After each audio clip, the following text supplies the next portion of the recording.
സിദ്ധുവും ബാലയും തിരികെ വീട്ടിലേക്ക് എത്തിയത്. ഫുഡൊക്കെ വരുന്ന വഴിക്ക് ഒരു ഹോട്ടലിൽ നിന്നും കഴിച്ചു. വീട്ടിലെത്തിയ ഉടനെ രണ്ടാളും ഫ്രഷായി കിടന്നു. യാത്രാക്ഷീണം ഉള്ളത് കൊണ്ട് തന്നെ രണ്ടാളും പെട്ടെന്ന് തന്നെ ഉറങ്ങി. സൂര്യവെളിച്ചം കണ്ണിലേക്ക് തട്ടിയപ്പോഴാണ് ബാല കണ്ണു തുറന്നത്. അവൾ കണ്ണു തുറന്ന് നോക്കിയപ്പോൾ സിദ്ധു അവൻ അവിടെ ഇല്ലായിരുന്നു. ഇതെവിടെ പോയി? അവൾ പതിയെ പറഞ്ഞുകൊണ്ട് എണീച്ചു അടുക്കളയിലേക്ക് പോയി.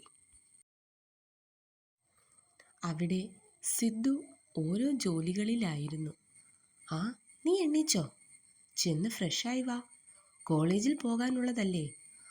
അവൻ പറഞ്ഞിട്ടും അവൾ അവിടെ തന്നെ ആ നിൽപ്പ് തുടർന്നു. സമയം കളയാതെ ചെന്നേ. അവളൊന്ന് മൂളി. അവൻ അവളുടെ അടുത്തേക്ക് വന്നു. അടുക്കള വാതിലിൽ ചാരി നിൽക്കുകയാണ് ബാല. എന്താണ് എൻ്റെ സ്ത്രീക്ക് മൂളലിന് ഒരു ശക്തി പോരല്ലോ? അവൻ ചോദിച്ചു. അത് പിന്നെ സിദ്ധു ഇന്ന് കോളേജിൽ പോണോ? അവൾ ചോദിച്ചു. അതെന്താ, നിനക്ക് എന്തെങ്കിലും വയ്യായ്കയുണ്ടോ? അവൻ ചോദിച്ചു. ഇല്ല, അവൾ മറുപടി പറഞ്ഞു. പിന്നെന്താ നിനക്ക് കോളേജിൽ പോയാൽ?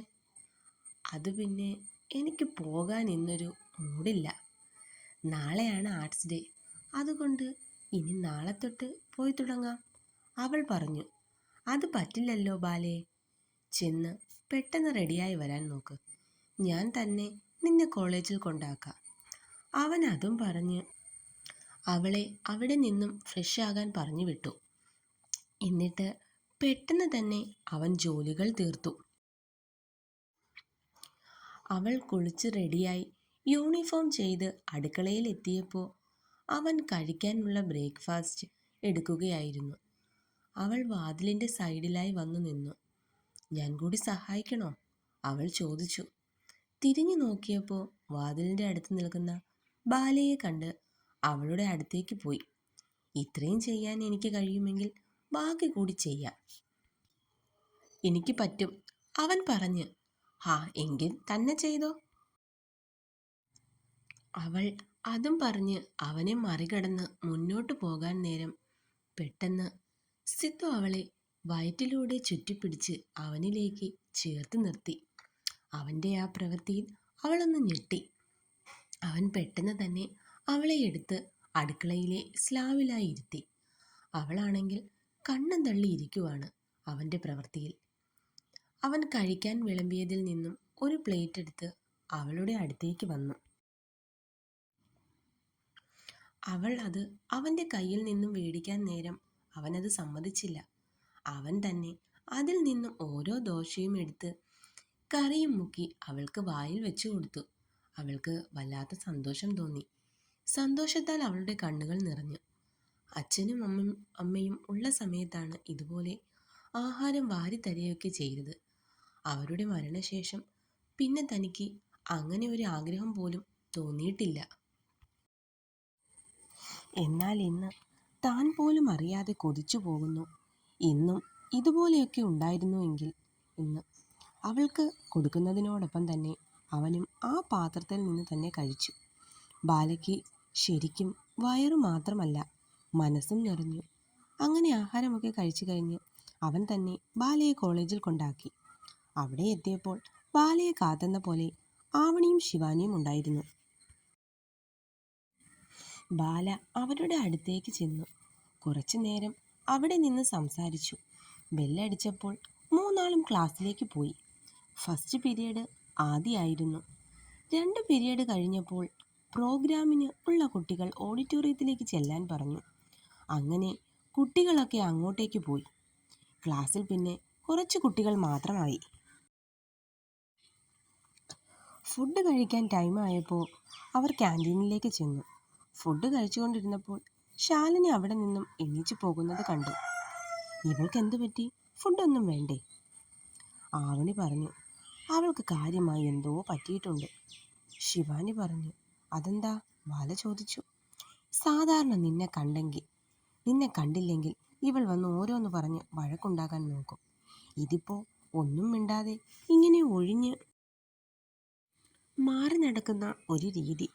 ശിവാനി പറഞ്ഞത് ശരിയാണെന്ന് ബാലയ്ക്കും തോന്നി. ഓ, അവൾ എങ്ങനെയോ പോട്ടെ, നിങ്ങൾ ഇനി അതിൻ്റെ പിന്നാലെ പോവാൻ നിൽക്കാതെ, ആവണി അവരോടായി പറഞ്ഞു. ഫുഡ് കഴിച്ചു കഴിഞ്ഞ് ബാല ക്ലാസ്സിലേക്ക് പോയി.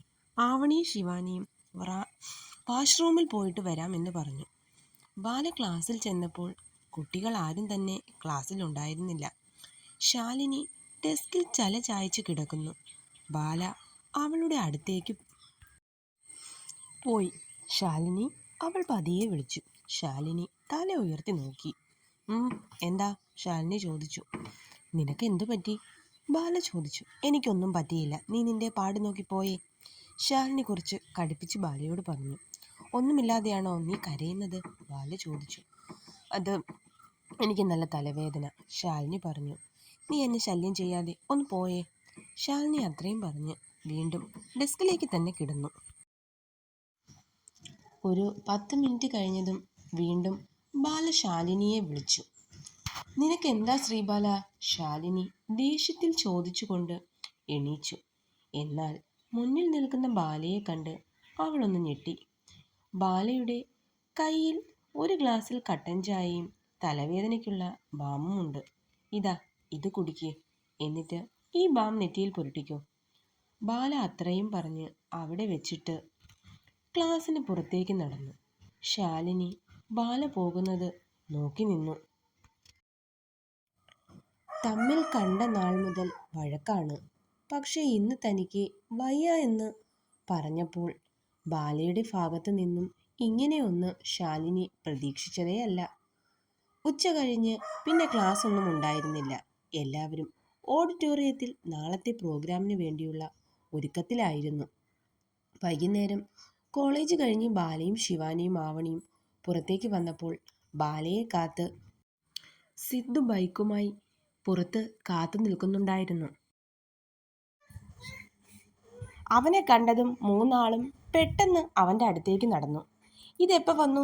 ബാല ചോദിച്ചു. എനിക്ക് ഇവിടെ അടുത്ത് വരണമായിരുന്നു. അപ്പം തോന്നി ഇനി നിന്നെയും കൂട്ടിക്കൊണ്ട് പോകാമെന്ന് അവൻ പറഞ്ഞു. ബാല അവരോട് ബൈ പറഞ്ഞ് അവൻ്റെ ബൈക്കിലേക്ക് കയറി. തുടരും.